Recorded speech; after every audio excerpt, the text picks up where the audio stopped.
Hello, and welcome to our service. We are the Rogue Valley Unitarian Universalist Fellowship, or ROOF, in Ashland, Oregon. My name is Merak Milligan, and I feel like I say the same thing every time. But I am a part of ROOF because ROOF is a caring community. And every time I come here, I feel welcomed, appreciated, and loved. We are happy to welcome you to our service, both online and in person. We want to especially thank the members of the stream team who are helping make the online service happen, and the members of the neighborhood team who welcome the on-site congregation and provide coffee hour. We invite you to sign up for our mailing list on rvuuf.org. You will receive a weekly email that gives you all the information you need to make your, oh my, I am just off today, I apologize. That gives you all the information you need to make your decision about whether you'd like to join us on Sunday morning on site or online. You will also learn about other great things going on at ROOF. One of those great things here are neighborhood teams. And yes, this is me recruiting for neighborhood teams.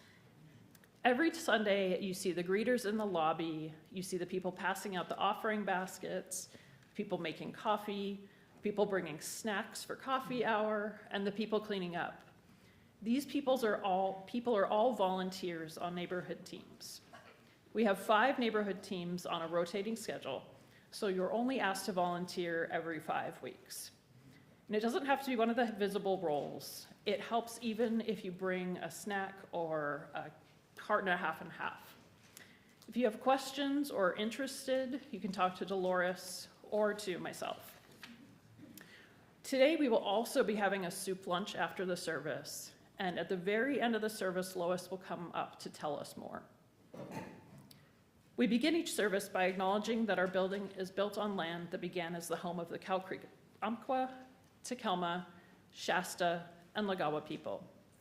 We remind ourselves that Indigenous people are part of our communities and continue to experience the effects of colonization. We are committed to fighting for the worth and dignity of Indigenous people both in our community and around the world. These services are a part of that work. Welcome, and thank you for being with us.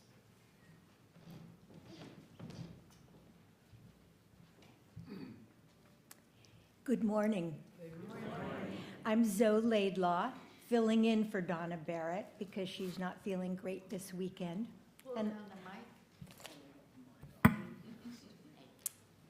And I would like to welcome you as well as Merak. We light our chalice, symbol of Unitarian Universalism, with words by Reverend Scott Taylor. We light this chalice in honor of the history that holds and heals us, for the stories of heroism that inspire our own, for the loved ones long gone. May their light guide our way.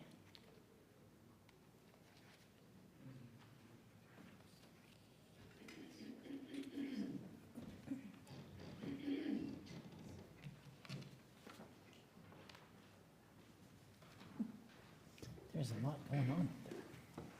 Can you hear me? Yeah? No? Let me try it again. Oh, there we go. We're going to start this morning with our hymn book, the gray one, number 52, In Sweet Fields of Autumn, because that's what we are in. And you'll notice that the tune is very familiar. The tune is actually called Cradle Song. You'll recognize it as Away in the Manger. So please rise in body or spirit. Number 52.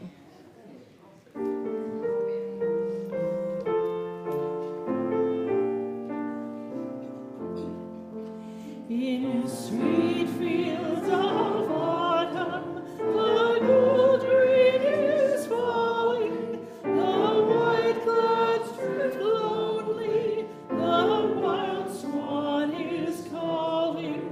Alas for the daisies, the clover and grasses, and when sweet the rainfall fill lowlands and passes. The snows of December shall fill windy hollow, the bleak rain trails after, and the March wind shall follow. The deer through the valleys leave prints of their going, and diamonds of sleet mark the ridges of snowing. The stillness of death shall stoop over the water, the bluebirds sweep lower, the pale streamlets falter, but deep in the earth clot the black sea is living, when spring sounds her bugles for rousing and giving.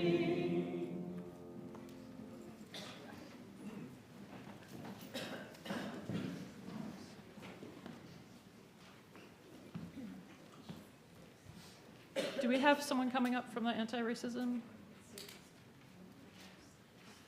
Oh, there we go.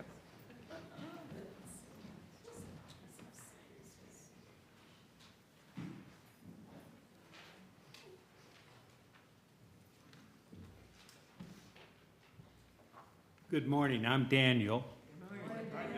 And this morning, we are lighting our anti-racism candle in gratitude for people within our government with the courage to tell the truth, both those in civilian and the military. Racism and chauvinism are the historical precursors to violence. Mass deportations and concentration camps hidden from public view along with non-judicial executions based on unconfirmed suspicion, and we have an emerging pattern that is all too familiar in world history. Thank you, Admiral Halsey, for resigning and giving up that fourth star to not be a part of crimes.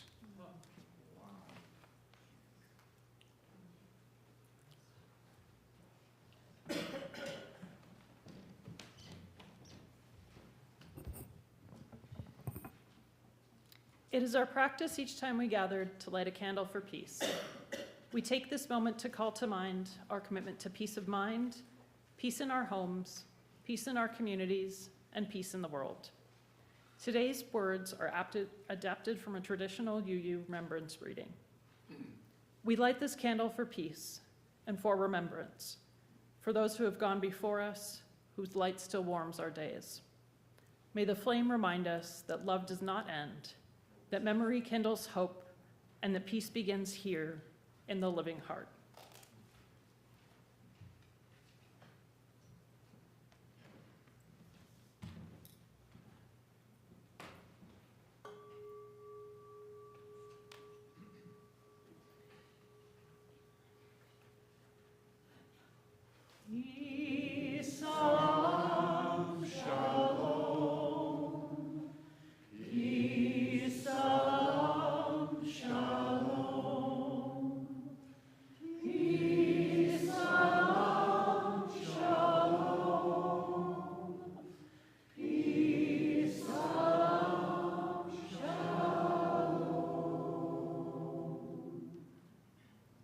We don't have a story this morning, but before we send any children here off to their classes, I'm thinking some of you may be wondering about the ofrenda up here, an altar. But why the marigolds and the butterflies, the monarch butterflies? So I thought I'd mention why. So indigenous people in what is now Mexico believed that their ancestors and loved ones came back to them once a year. And they believed that there were signs indicating that that was true. The first thing was the marigolds would bloom this time of year, and they're so bright that the peoples felt that this must be a sign, a way of these little bright things guiding the spirits from their own world to the spirit of the living. So that's why we use marigolds. And then the monarch butterflies, like hummingbirds, migrate at this time of year from further north down through Mexico. And you can imagine, there are a lot more butterflies then than there are now, unfortunately, but you can imagine what it must have been like to look up and see tens of thousands of monarch butterflies flying through the skies. So it was believed that these butterflies represent the souls of our ancestors and loved ones that are coming back this one day of the year to be with us. They also represent the constant change, cycle of life, and they also, of course, represent beauty and joy, because this time of year and this ceremony is not about sadness. It's about beauty and joy and being grateful for what was left behind by others before us. So shall we sing everybody out this morning, whoever is going? May our hearts be open to learning. May our lips bring truth into the world. May our hearts come on by yours to the work of justice as you go your way in peace. As you go your way in peace. Today's reading is from How I Celebrate Life on the Day of the Dead by Linda Gonzalez. Every year as November 1st approaches, I do the math to remember how long ago my father passed away on Dia de los Muertos. This year, I dutifully pulled up my calculator and subtracted 1996 from 2017. 21 years. And then the obvious hits me. I can always know how long it has been since he passed on to his next life by subtracting 1 year from my twins' age. They are 22 and were just a year old when their abuelo died. I remember carrying Gina down the aisle behind the casket, her and Teo's new life blooming, while that same year Tots had faded. I set up my altar this week, pulling out pictures of my dearly departed and adding new ones from this year. The first step is always laying out the cross-stitch mantle with years of stains and a dark mark from when a candle burned too hot. I take Papa Picado above the altar, remembering the ritual is not a dirge. It is an opening of the veil to celebrate the lives that touch me and my comunidades. It is a time to think about why I miss them and ponder how to keep them alive in the present moment. I imagine my dad's disappointed spirit hovering over the Dodgers as they lost in the World Series. I invoke my mom's stovetop magic as I figure out what to do with a bag of zucchini that must be cooked tonight. I remember the mothers who grieve their sons' vibrant spirits every day, and I take a moment to send Snapchats to my beloved cuates.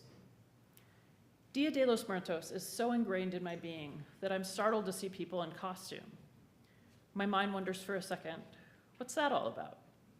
This is amazing because I was so involved in Halloween while my children were growing up, making costumes, figuring out the healthiest candy to hand out, trading my children's candy for money so that we're not overloaded with sugar, and I could store their loot for the next Halloween.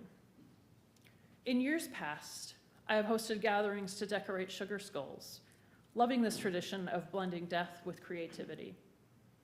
I treasured giving my children and their friends the chance to be playful and imaginative with something that so many people fear. As a writer, I live in that crevice of light and shadow, writing drafts only to end their existence for another version, and then another, and then yet another. I love the transparency of life and death, the calaveras that dance and meditate and watch TV. Each skeleton could be any one of us, and one day we will know what our antepasados experienced after their last out-breath. One day we will see there is no separation between any of us, alive and dead.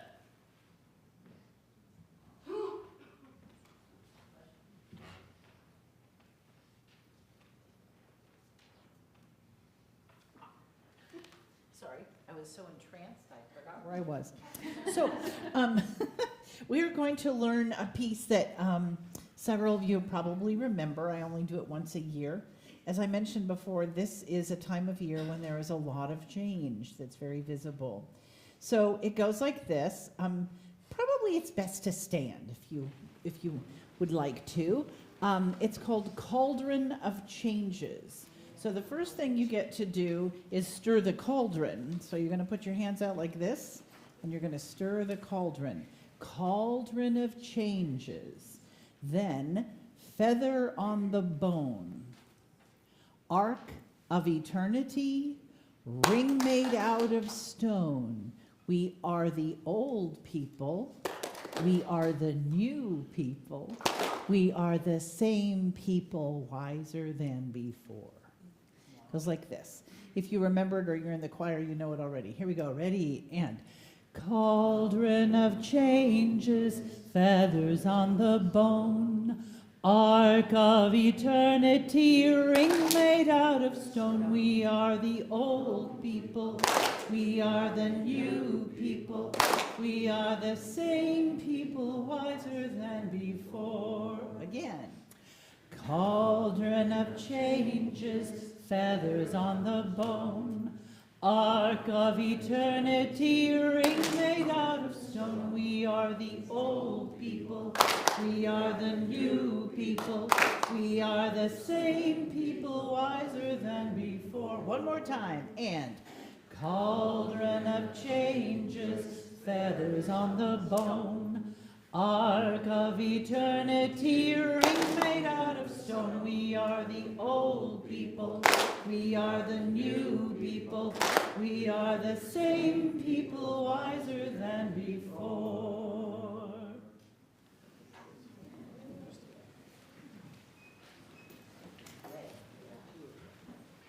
Thanks. The Day of the Dead is a holiday traditionally celebrated on November 1st or 2nd, though other days may be included, such as today. The holiday lasts several days and involves family and friends gathering to pay respect and remember friends and family who have died. Those celebrations can take a humorous tone, as celebrants remember amusing events and anecdotes about the departed, not unlike a wake. The Day of the Dead is widely observed in Mexico, where it largely developed, and is also observed in other places, especially by people of Mexican heritage. The observance falls during the Christian period of All-Hallowtide, November 1st being, November 1st being All Saints' Day, and November 2nd being All Souls' Day. The Day of the Dead is mostly seen as having a festive characteristic.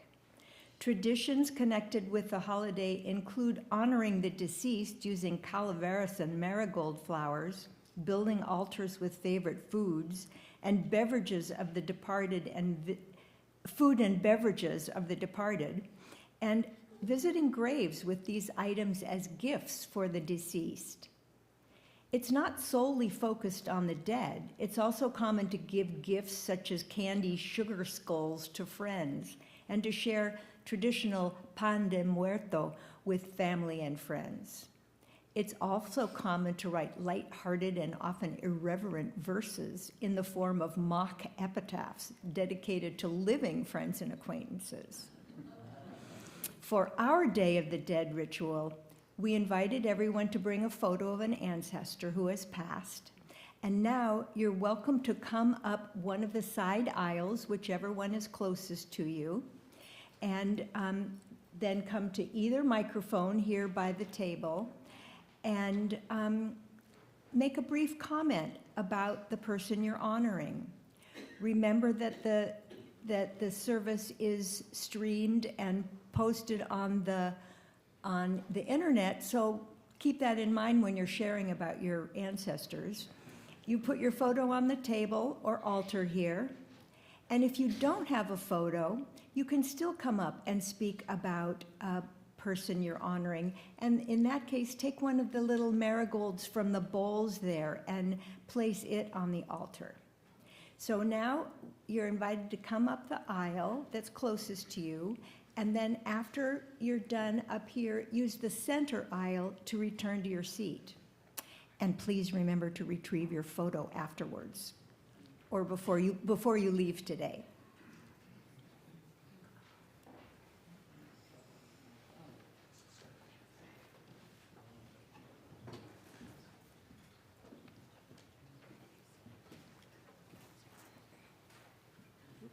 My father, Douglas Waples, taught me love of books and music. I have no photo, but that's okay. Today I'm remembering my elder brother, who was a pianist and spent most of his career as a professor of music at Towson University in Baltimore. He died in January. I'm putting a picture of Thich Nhat Hanh on the altar. He's not a blood ancestor, but he's a spiritual ancestor, and he was a Buddhist master from Vietnam, and he touched so many lives with his practice and his personality.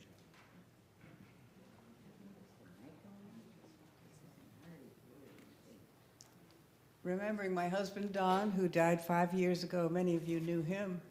He was happiest when he was traveling, and you can see that here where he's rafting down the Grand Canyon.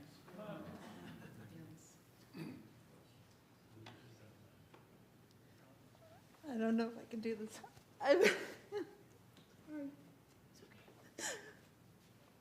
My My dad died a week ago. And I thought I could tell a joke, but I don't think I can.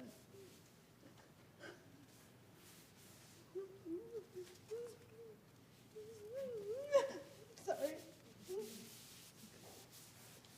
I'm gonna miss him. That's okay, just leave the picture. I want to commemorate my mother, Donna Havner, who was and is the light who really guides my life. And this is especially poignant to me today because she loved everything Mexican. When we were very young, she bought little records to get us to learn Spanish. And I really attribute to her my whole outlook on life towards people of diverse cultures, etc. So I want to put her picture here. Hi, my name is Louise Paré. My father and mother, one of the last things that we gifted to them was a cruise to Mexico. And it was supposed to be for their 50th. They couldn't go then, so they went a little later and had a great time. I forgot to bring pictures today, but I always have this little photo of both my mom and my dad that I keep in my purse. My father was a wonderful gardener. He loved growing very unusual flowers. And my mother loved it because he always made her arrangements. And so I want to honor both of them today. Thank you. This is my mom, Paula Skuratovich. She died on the Day of the Dead 3 years ago, and she was and is the kindest person that I know.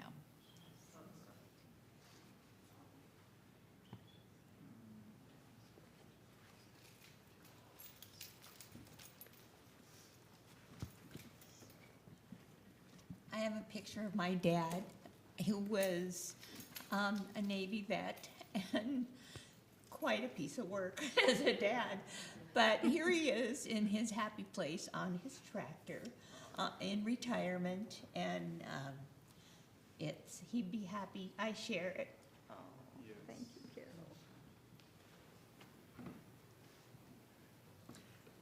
This is a picture of my brother Josh, who is 4 years younger than I am. He died 22 years ago. He was a writer and an editor of Geo magazine.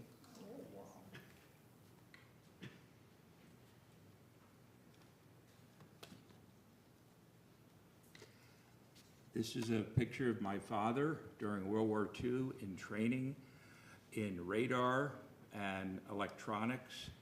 And he worked at the Boca Raton Air Base in Florida for the Army Air Corps and trained pilots to land by radar for the first time.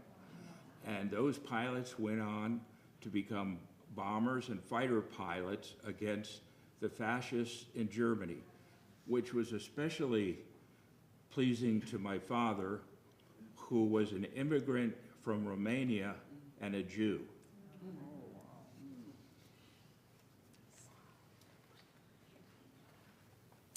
This is a picture of my husband, John, who passed away January of this year. Husband, father, Vietnam vet, all around great guy, and November 2nd would have been his 76th birthday.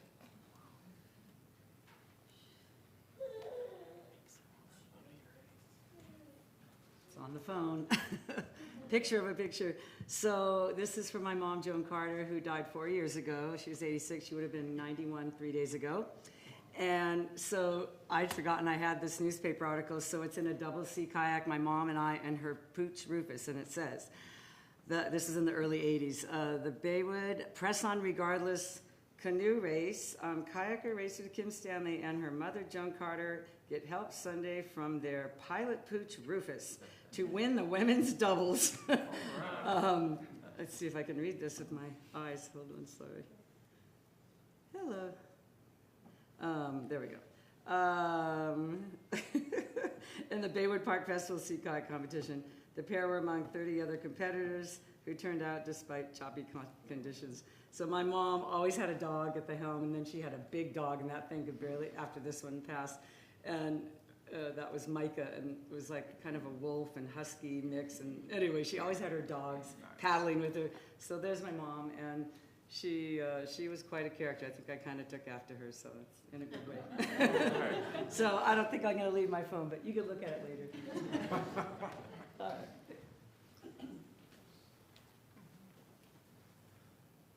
My wife, Wendy Ross, a lifelong Unitarian.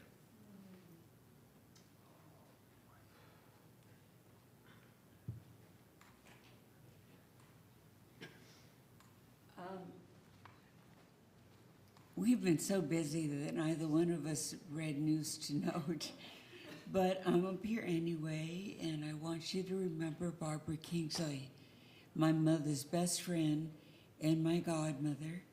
I was barely 14, and my sister was only 10 when her mother passed away. Barbara mothered us. She never married, but she mothered us with grace and wisdom and love of a mother.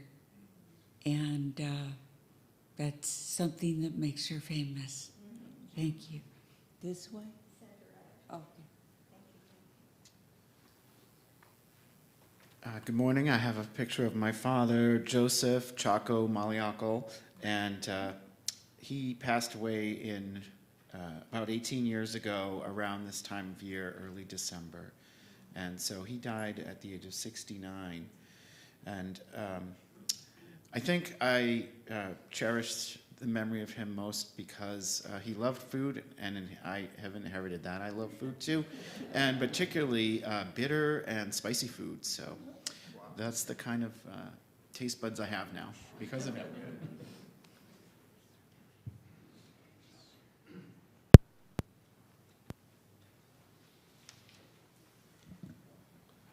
My name is Bill Lamb, and I have a picture here of my wife, Marcia. The picture, she died 10 years ago after we had 51 beautiful years. I was blessed to have her for 51 years. Those of you that knew her, she died 4 years after we moved here, and she loved this fellowship. She was very active with the ladies' Sangha group, loved the annual retreats, and so forth. What I have here is a picture from the program that was the celebration of life service we had for her. When she died, when she was in the final year of her fighting cancer, she didn't give my children and I a lot of instructions, but what she did say, the one thing she did say is she wanted us to celebrate, to have a really nice celebration service, no weeping and wailing, and don't pay the funeral homes a nickel more than you have to. That was her instruction. So this is a picture that was on the back of the service, and it's a picture on Honeymoon Island in Florida, which she loved. When we weren't here during the winter sometimes, she loved it down there. So I'm honoring her today. She was really missed by all of us. Thank you. I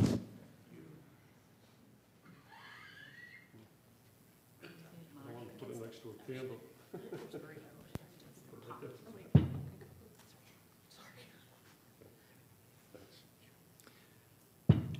Good morning, I'm Guy Wolfing. I'm remembering Jean Ann Cusick, who had great joy in her life and great sadness. And she left us in 1974, loving our daughter greatly.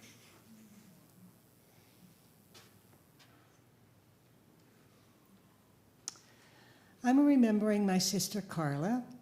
She was 2 years older than me, and she died in a very fiery car crash back in 2008, and it quite symbolized her life. She was a fiery spirit.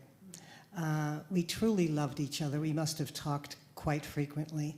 She loved dogs, she loved kids, and she loved all her art.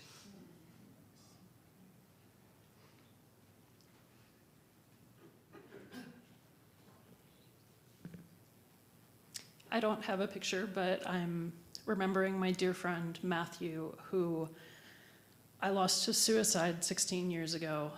He would be 43 in December. Halloween was one of his favorite holidays, and I always think of him. And I remember the time he took me to a haunted corn maze and didn't believe that I thought I was going to die when there was a guy chasing us with a chainsaw. He thought I was just pretending. So I miss you, Matthew. And I have here a photo of my sister Delcy, who was 13 years older than I, and mostly kind of a difficult presence in my life because of the mental illness that started for her when I was about 3rd grade. And so mostly my memories of her are not great. And I love this photo of her on her wedding day when she looks happy and just so filled with joy, and I'm really grateful for the opportunity to put her here in this place of honor, because in my mind in my heart she doesn't get it very often.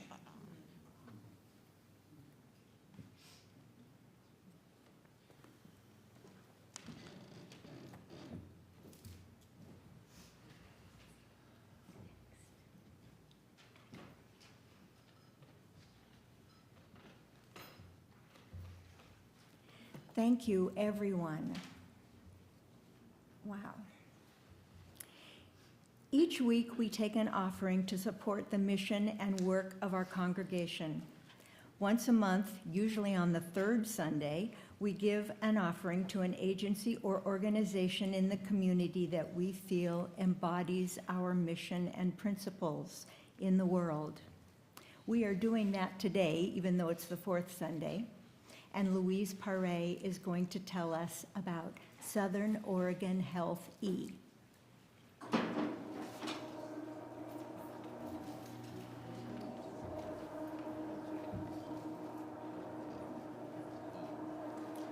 Good morning. Southern Oregon Health E was not able to send a representative today, so I'm going to talk a little bit about them, and then we have a very short video that's on their website that expresses and tells you more about their work. Southern Oregon Health-E was founded in 2014 as the Southern Oregon Regional Health Equity Coalition, one of several regional equity coalitions around the state supported by the Oregon Health Authority's Office of Equity and Inclusion. How many times did you hear the word equity and inclusion? Good to hear that today, huh? Our region includes Jackson and Josephine counties. We prioritize health disparities for underrepresented populations, including people of color, LGBTQ+ community members, people living with disabilities, and low-income community members. Our mission is to seek systems change by creating a community partnerships and together promoting health equity that centers the voices of impacted community members.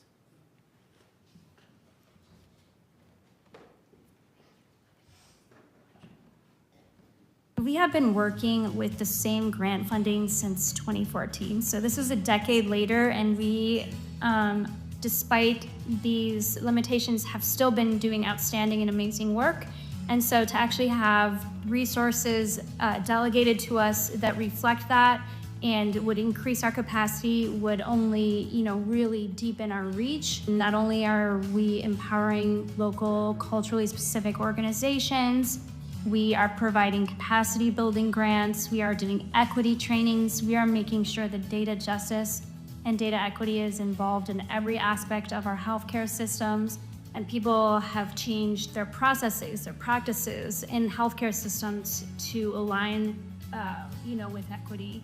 It's a group made up of organizations, of individuals who have unique perspectives, who are often underrepresented in places of power, and who have knowledge about their community's needs and their community's strengths we bring together those voices and we help to project them in places of power, and especially in Oregon state legislature and in local government. A regional health equity coalition is vital.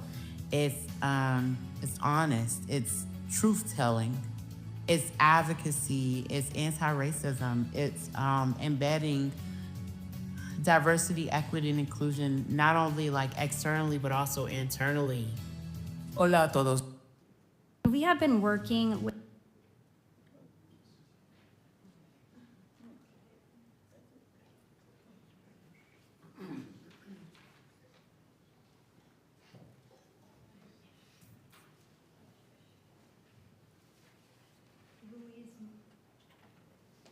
Louise nodded at me from the front row that was the end, so I guess we were getting a clip in order to keep it short. Thank you. Looks great. So if you're here in the Great Hall, we'll soon pass the offering baskets, or you can give electronically by scanning the QR code on the back of the order of service. If you are joining us online, you will see instructions on the screen for how to give. If you need support, please contact the caring team using the form on rvuuf.org. We will do our best to help. We will now give and receive the morning offering.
Thank you for these gifts and for everything you bring to the world.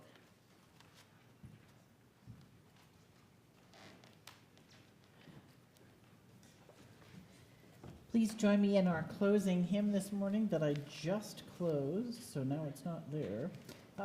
What number is it? 10:15, thank you. You know this one. It's a wonderful spiritual from years gone by. Please rise in body or spirit and join me in singing, I Know I Can.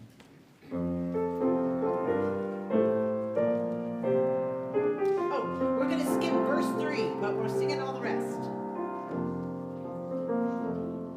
The days be dark with storms and burdens weigh my heart.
we extinguish our chalice today with words by Helen Lowry Marshall.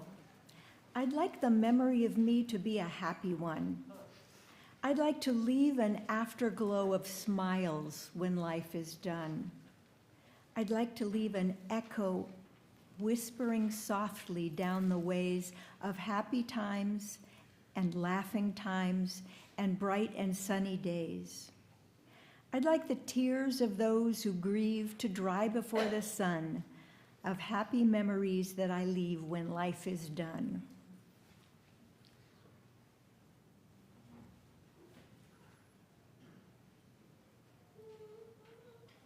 And Lois is going to bust her way up here when we finish singing our song. We shall go out in joy, for we shall go out in joy, and come back in peace, and come back in peace. Blessed be, for we shall go out in joy, for we shall go out in joy, and come back in peace, and come back in peace. Blessed be. Wow. Please be seated.